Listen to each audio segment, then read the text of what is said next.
오늘 본문은 누가복음 10장에 선한 사마리아인의 비유를 하는 아주 유명한, 여러분 너무도 잘 아시는 말씀이기도 합니다. 여러분의 성경에는 오늘 본문에 어떤 제목이 붙어 있습니까? 제 성경에는 자비를 베푼 사마리아 사람, 이런 소제목이 붙어 있습니다. 어떤 분에게는 선한 사마리아인이라는 소제목이 붙어 있을 것입니다. 사실 원래 성경에는, 원문에는 이러한 소제목이 없습니다. 그런데 후대 사람들이 이 성경을 잘 이해할 수 있도록 하기 위해서 소제목을 붙여놨습니다. 이제 그러다 보니까 우리가 이 내용을 빨리 습득하는 장점이 있지만 단점은 여기에 대한 선입견을 갖게 된다는 것입니다.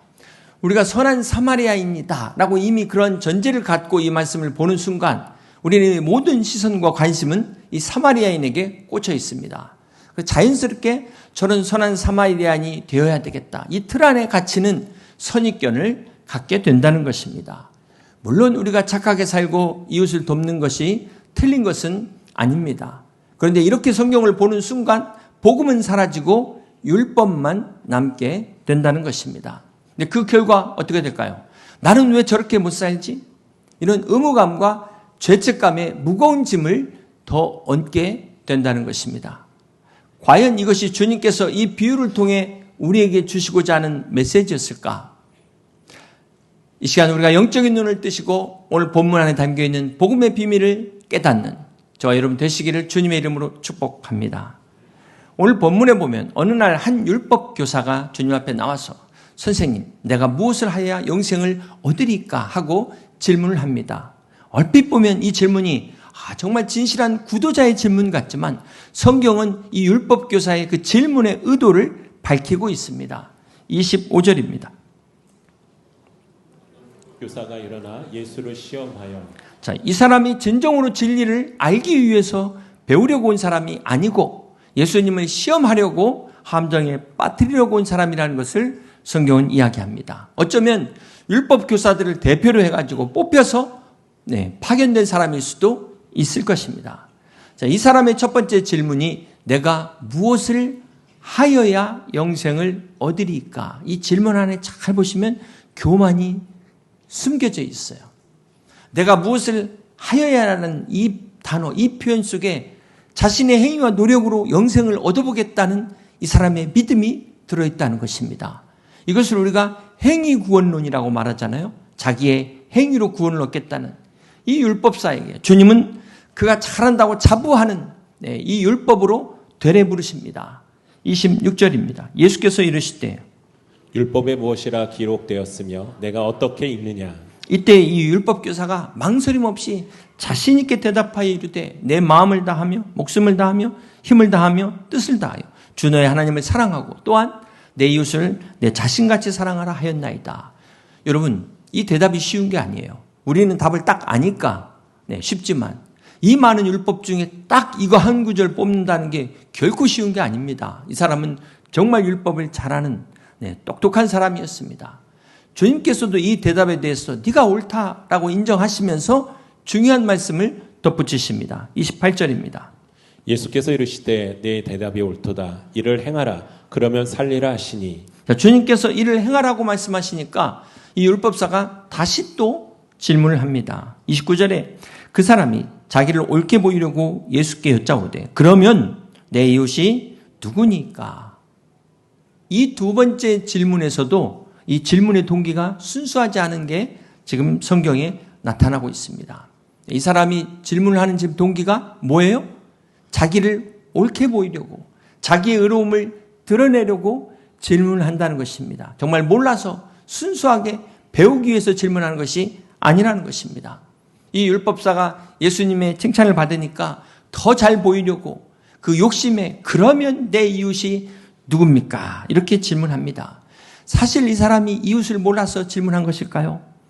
이 사람의 속마음을 본다면 자기가 사랑해야 될 이웃의 범위를 지금 제한시키려고 이 질문을 하고 있다는 것입니다. 이 율법교사는 내가 사랑할 수 있는 사람과 사랑할 수 없는 사람을 이미 전제를 딱 가지고 그것을 확인하기 위해서 질문을 하고 있다는 것입니다. 이 당시 유대인들에게 있어서 이웃은 자기 동족이에요. 자기 동족.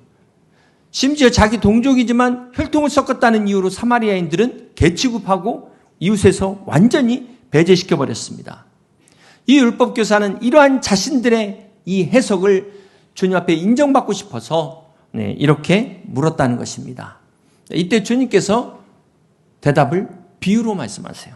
30절입니다. 예수께서 대답하여 이르시되 어떤 사람이 예루살렘에서 여리고로 내려가다가 강도를 만나매 강도들이 그 옷을 벗기고 때려 거의 죽은 것을 버리고 갔더라. 어떤 사람이 예루살렘에서 여리고로 내려가다가 강도를 만났다. 그런데 지형적으로 보면 해발 800m하고 예루살렘보다 250m 아래 낮은 25km 여리고로 가는 길, 이게 아주 험중한 그런 길이라고 합니다.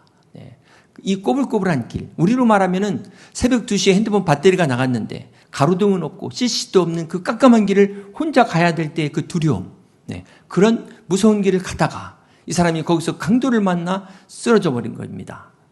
이때 마침 제사장 하나가 그 길로 가다가 그 사람을 보고 그냥 지나쳐 버립니다.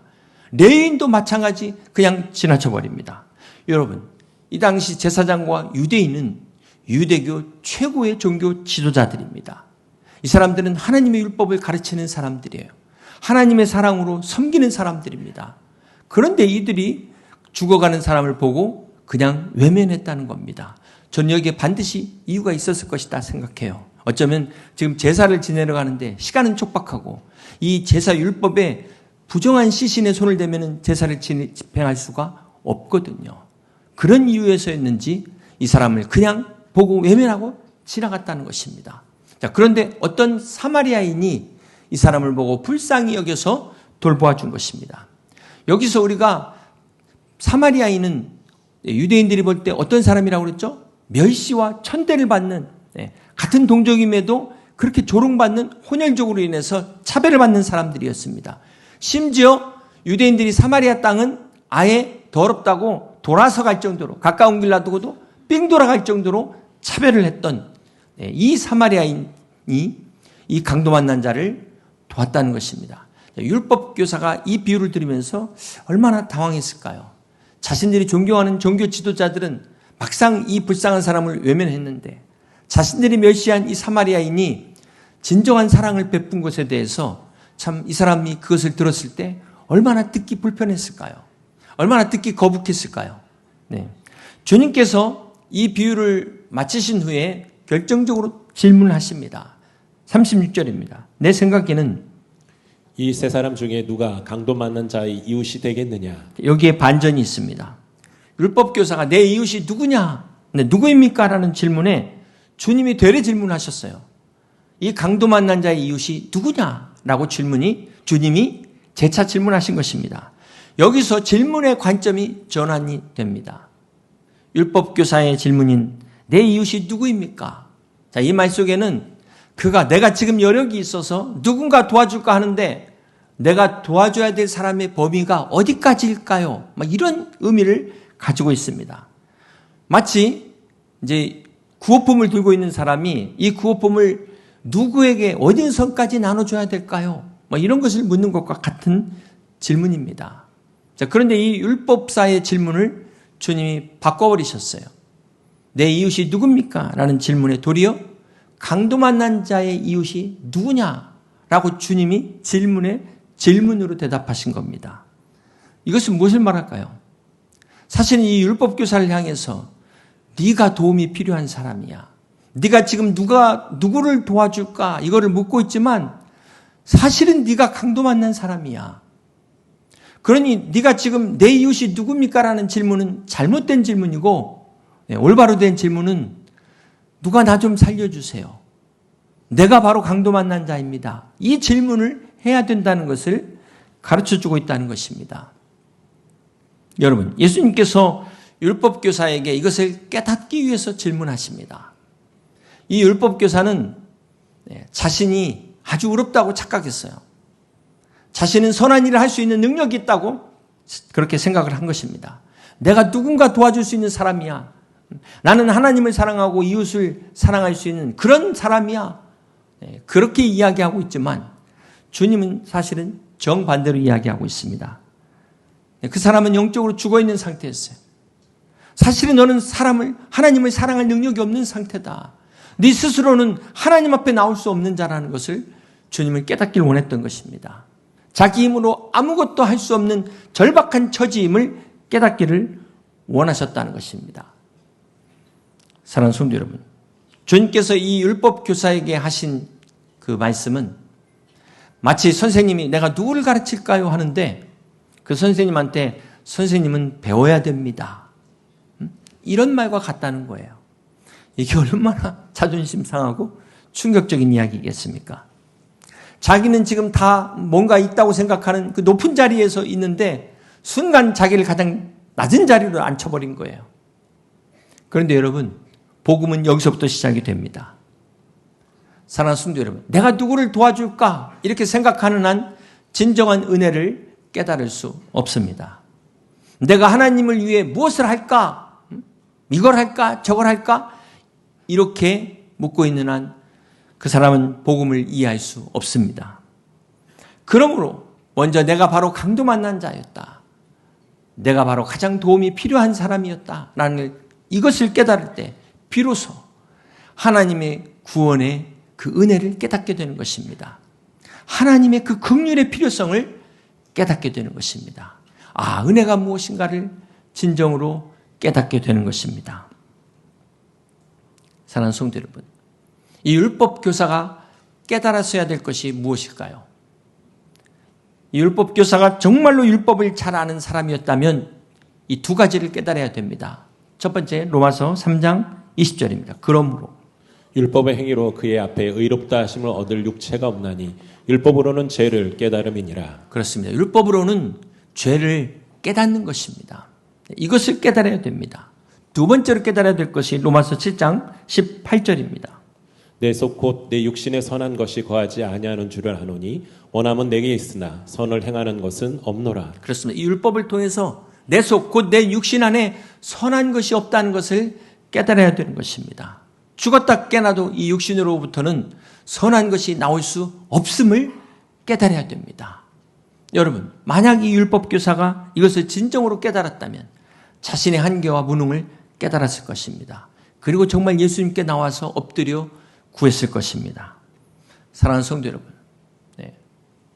오늘 우리가 알아야 될 것은 하나님의 구원을 이 사모하는 마음은 자신감에서 나오는 게 아닙니다.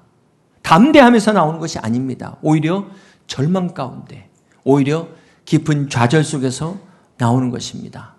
그러면 우리가 하나님 앞에 나가기 위해서는 이 신앙의 깊은 좌절을 경험한 자만이 믿음의 깊은 그 은혜를 경험할 수 있다는 사실을 기억하시길 바랍니다. 이 신앙에 누구나 겪는 단계가 있어요. 그래서 내 열심으로 하는 이 신앙은 완전히 신앙의 초보의 단계입니다. 그래서 처음에는 하나님을 만나기 전에는 대부분 I'm somebody. 나는 이래봬도 괜찮은 사람이야. 내가 얼마나 지금까지 열심히 살았는데, 내가 얼마나 성실하게 살았는데, 다 이렇게 목에 힘을 주고 나름대로 살아가고 있는데, 그러다가 예수님을 만나게 되면 어떻게 되죠? 진정한 내 모습을 깨닫게 됩니다. 그 성령 안에서 진정한 나의 모습을 발견하게 되면 어떤 고백이 나옵니까? I'm nobody. 나는 아무것도 아니라는 것. 나는 죄인으로서이다. 자신의 한계를 깨닫게 됩니다. 인간의 죄성을 주님 앞에 깨닫고 고백하게 되는 것입니다. 엎드리게 되는 것입니다. 이것이 신앙의 믿음으로 들어가는 단계예요. 여러분, 우리 하나님은 에브리바디를 통해서 일하시지 않습니다. 또 내가 뭔가 할 수 있다고 자신 갖고 있는 썸바디를 통해서도 일하지 않으십니다. 오히려 나는 아무것도 할 수 없습니다. 자신의 연약함을 인정하고 자기의 모든 것을 내려놓는 이 노바디를 통해서 주님은 오늘 또 역사하십니다. 그러면 여러분, 썸바디보다 더 강한 것이 노바디다. 왜냐하면 이 노바디 뒤에는 내게 능력 주신 자 안에서 모든 것을 할 수 있는 하나님이 함께 하신다는 사실을 기억하시길 바랍니다. 그러므로 사랑하는 성도 여러분, 이 율법 교사가 깨달아야 하는 것은 강도 만난 자가 다른 사람이 아니라 바로 나 자신이었음을 깨달아야 하는 것입니다. 주님, 제가 바로 강도 만난 자였습니다. 나를 고쳐주세요. 나를 살려주세요. 그랬다면 그의 인생이 완전히 바뀌었을 것입니다. 그가 주님을 통하여 진정한 복음의 은혜를 누리게 되었을 것입니다. 사랑하는 성도 여러분, 에베소서 2장 1절에 그는 허물과 죄로 죽었던 너희를 살리셨다 그랬어요.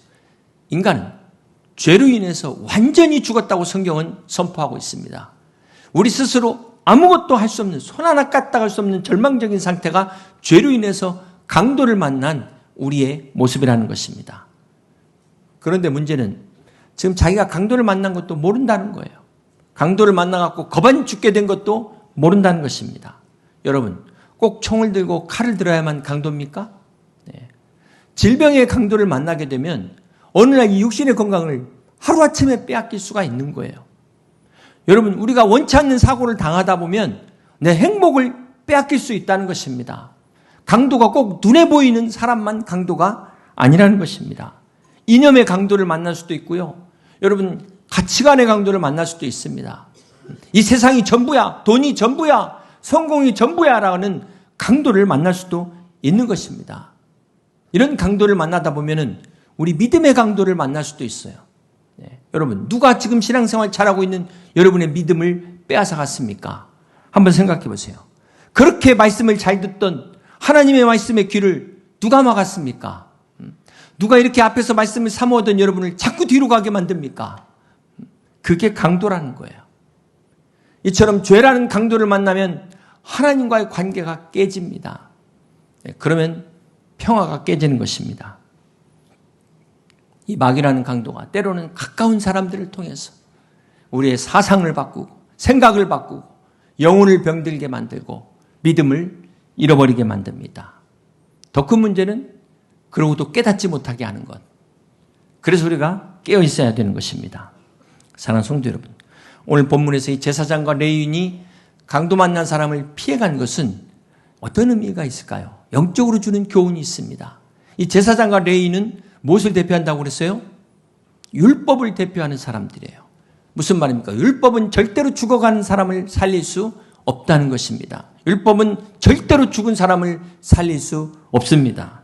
로마서 3장 20절입니다. 그러므로 율법의 행위로 그 앞에 의롭다 하심을 얻을 육체가 없나니 율법으로는 죄를 깨달음이니라. 자, 율법의 용도는 죄를 깨닫는 겁니다. 그 율법은 깨닫는 것에서 끝나는 거예요. 아무리 완벽한 율법일지라도 죄로 죽어가는 영혼을 살릴 수 없습니다. 율법은 마치 거울과 같아서 내가 얼마나 더러운지를 깨닫고 그것을 통해서 예수님 앞으로 나가도록 인도하는 것이 율법의 기능이요, 율법의 역할입니다. 이 율법교사가 이것을 깨달았다면 주님 앞에 나왔을 텐데 그는 그것을 깨닫지 못하고 이 율법을 통해 자기가 의로워진다고 착각했던 것입니다. 사랑하는 성도 여러분, 율법으로는 결코 우리가 의롭게 될 수 없음을 이 시간 이 말씀을 통해서 깨닫고 복음이 되신 주님 앞에 나오는 저와 여러분 되시길 주님 이름으로 축복합니다. 그렇다면 이제 마지막으로 오늘 본문의 이 사마리아인은 과연 누구를 말할까요? 33절입니다. 어떤 사마리아 사람은 여행하는 중 거기 이르러 그를 보고 불쌍히 여겨. 이 사마리아의 사람들은 유대인들에게 같은 동족에게 멸시받고 배척받는 그런 사마리아인이라고 말씀을 드렸습니다. 그런데 놀랍게도 이 비유에서 강도 만난 자를 구원한 사람이 바로 자신들이 멸시하고 배척했던 사마리아인이었다는 것입니다. 이것은 바로 이 사마리아인이 우리 주님의 모습을 예표하고 있습니다. 사마리아인이 유대인들의 멸시와 조롱을 받았던 것처럼 우리 예수님도 멸시와 천대와 조롱을 받으셨습니다. 여러분, 오늘 본문에서 사마리아인이 한 일을 한번 보세요. 이 사마리아 사람이 강도 만난 사람을 불쌍하게 여기고 돌본 것처럼 우리 주님께서는 우리를 불쌍히 여기시고 우리를 긍휼히 여기셔서 자기 생명을 내어주시기까지 우리를 사랑하시고 구원하셨습니다. 34절을 계속해서 봅니다. 가까이 가서 기름과 포도주를 그 상처에 붓고 싸매고 자기 짐승에 태워 주막으로 데리고 가서 돌보아 주니라. 이 사마리아 사람이 가까이 간 것처럼 주님은 하늘 영광 그 높은 보좌에서 우리에게 가까이 오시기 위하여 이 땅의 말씀이 육신으로 성육신하셨습니다. 그리고 기름과 포도주를 그 상처에 붓고 싸맨 것처럼 우리 주님께서는 자신의 보혈로 우리의 모든 죄를 깨끗이 도말하셨습니다. 이것이 예수 그리스도의 사역입니다. 또 자기 짐승에 태워 자신을 낮추시고 우리를 높이셨어요. 주막으로 데리고 가서, 주막이 여관입니다. 오늘 교회라는 이 여의도 침례교회 여관에 우리를 맡기셔서 우리의 영혼을 돌보시는 겁니다.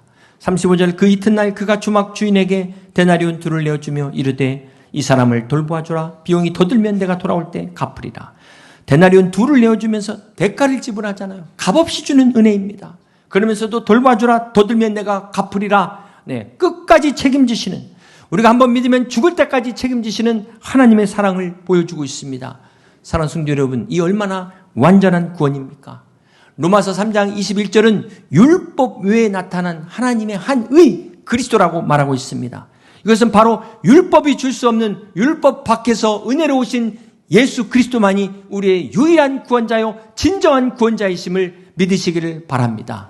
그러므로 우리는 우리의 선한 율법으로 구원받는 것이 아니라 오직 예수 그리스도, 오직 그 은혜로, 오직 믿음으로만 구원받는다는 사실을 기억하시기를 바랍니다. 사랑하는 성도 여러분, 오늘 본문의 마지막 결론이 36절입니다. 내 생각에는 이 세 사람 중에 누가 강도 만난 자의 이웃이 되겠느냐?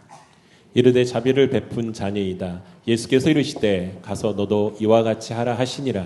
자, 이렇게 비유가 끝나다 보니까 가서 너도 이와 같이 하라가 이 비유의 결론이라고 생각을 합니다. 여러분 한번 생각해 보세요. 영혼이 죽어가지고 지금 강도를 만나가지고 영혼이 죽은 이 사람에게 가서 너도 선한 사마리아인처럼 살아라. 이게 말이 될까요? 이게 앞뒤가 맞습니까? 많은 사람이 성경을 읽으면서 지금 자신이 강도 만난 자인 것을 깨닫지 못하면서 가서 이와 같이 하라니까 열심히 선한 사마리아인처럼 되려고 한다는 게 문제라는 겁니다. 이 말씀의 진정한 의미는 더 이상 율법에 매여 절망하지 말라는 거예요. 구원이 없는 율법 열심히 지켜봐야 그것은 우리를 구원할 수 없는 것입니다. 율법 외에 나타나신 참된 의 되신 예수 그리스도를 너의 이웃으로 삼으라. 너의 구주로 삼으라는 것입니다. 그래서 네가 가서 먼저 치료를 받으라는 거예요. 오늘 저와 여러분이 강도 만난 자임을 인정하고 주님 앞에 나오시기를 주님의 이름으로 축복합니다. 사랑하는 성도 여러분, 우리가 이 본문을 보면서 지금까지 진짜 주인공을 놓치고 있지는 않으셨습니까? 이 사마리아인의 선한 행위만 생각하느라 정작 강도 만난 자를 놓치지 않으셨습니까? 어떻게 하면 우리가 이 선을 쌓을 것인가, 칭찬받을 것인가 이것만 생각하다 이 안에 감춰진 복음의 능력을 잃어버리지는 않으셨습니까? 우리 모두는 강도 만난 자와 같습니다. 죄로 인해 스스로 일어날 수 없는, 내 자신 하나도 구원할 수 없는 절망적인 상태에 있었습니다. 그 상태에서 아무리 내가 열심히, 아무리 금식하며 도덕적으로 완벽하다 할지라도 그럴 수도 없지만 우리 스스로를 구원에 이를 수 없다는 것입니다. 그럼에도 불구하고 감사한 것은 참된 선한 사마리아인 되신 예수님께서 우리를 불쌍히 여기셔서 우리를 지나치지 않으시고 우리를 찾아오셔서 우리를 구원하셨다는 것입니다. 이것이 바로 복음입니다. 그러므로 사랑하는 성도 여러분, 중요한 것은 우리가 다른 사람을 돕기 전에, 가서 이와 같이 행하기 전에 먼저 내가 치료를 받아야 됩니다. 먼저 내가 구원을 받아야 됩니다. 그래야 내가 다른 사람을 도울 수 있지 않겠습니까? 은혜를 받은 사람이 은혜를 나눠줄 수 있지 않겠습니까? 사랑을 받아보지 못한 사람이 어떻게 사랑할 수 있겠습니까? 그러므로 사랑하는 성도 여러분, 오늘 우리는 이 율법사처럼 누가 내 이웃입니까? 이런 질문을 하지 마셔야 돼요. 잘못된 질문입니다. 제대로 된 질문은 누가 나의 구주이십니까? 이렇게 물어야 되는 것입니다. 바로 예수 그리스도께서 우리의 참된 구주가 되셨습니다. 그래서 주님이 율법의 완성이라고 말씀하셨어요. 이것이 바로 복음의 핵심입니다. 그러므로 바라기는 선한 사마리아인으로 오신 주님을 만나 치유받고 회복되셔서 저 밖에 지금 강도 만나가지고 쓰러져 지쳐서 넘어져 있는 저 영혼들을 주님 앞으로 인도할 수 있는 여러분 다 되시기를 주님의 이름으로 축복합니다.